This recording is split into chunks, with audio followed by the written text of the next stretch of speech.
বাচ্চার বয়স 6 মাস, দেশে যাইতেছে ছুটিতে।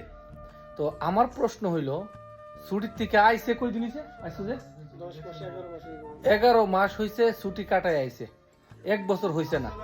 বাচ্চার বয়স 6 মাস, এখন দেশে যাইতেছে। আচ্ছা কি লেগে যেতেছো ভাই, সত্য কথা বল। বাচ্চারা দেখবো, বাচ্চার জন্য, আর বাচ্চার মারা দেখবো, বাচ্চার মারার জন্য এত সুন্দর একটা উপহার দেওয়ার জন্য। যাক, কিন্তু এই লোকটাই কিন্তু বাড়িতে বোরে না কয়ে গেছিল, সারপ্রাইজ দিছিল, কেউ জানতো না বাড়িতে।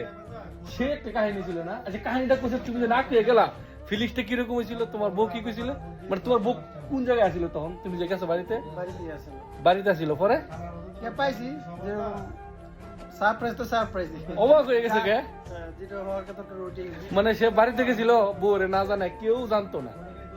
আমরা ভিডিও করি না এই সময়, যেহেতু তার বউরে সারপ্রাইজ দিব, তবে গিয়া কঠিন একটা সারপ্রাইজ। হ্যাঁ, শ্বশুর বাড়ির লোক কেমন সারপ্রাইজটা পাইলো? Same to same. শ্বশুর বাড়ি তো না কয়ে গেছি, বউরে নিয়ে বিকালে। শ্বশুর বাড়ি কেউ জানে না, ওই দিন বিকালে। ওই দিনই মানে সারপ্রাইজ দিতে গেলে একদিনই দেওয়া লাগে, ওই দিনটা বাড়িতে গেছে সকালে। গিয়ে বউর মোবাইল নিয়ে নিছে, যদি না বলার জন্য আর কি। যদি বইলা দেয় আচ্ছা, তা হাজার হলো তো জামাই, বাড়ির পরিবেশ একটু তো ঠিকঠাক করবো, ওই হিসাবে আমি বউর মোবাইলটাকে হাতে নিছো, তিনি যে না কইতে পারে। ওকে নিয়ে ওই দিনকে বিকালে শ্বশুর বাড়ি।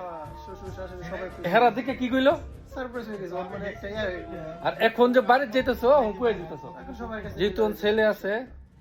যাক, দোয়া করি এরকম আমার মতো আরো বোফা কইলে আছে, বহুত আছে, বুঝছেন? কি করবো, ফরকিয়া করে না, বউরে না ভালোবাসলে মেয়ে কারে কারণ ভালোবাসে? ফরকিয়া নাই, আমরা মধ্যে ফরকিয়া নাই, আমরা এক নারীতে আলহামদুলিল্লাহ। তাহলে এক নারী আসে কোরআন। আমাদের ছেলে আমাদের মতো নিব, এক নারী দিয়ে যথেষ্ট। আমরা কয়ে যাবো বাবা, আমরা এক নারীর বিষয়ে বক্ত, তুই এক নারীর বিষয়ে বক্ত থাকিস।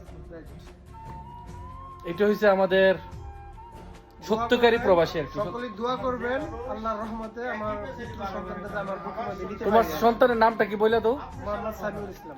সামিউল ইসলাম, মোহাম্মদ সামিউল ইসলাম, খুব সুন্দর একটা নাম। বাপের নাম হচ্ছে ইব্রাহিম, দুবাই প্রবাসী। ভালো থাকবেন, আসসালামু আলাইকুম। শুভকামনা রইল তোমাদের জন্য।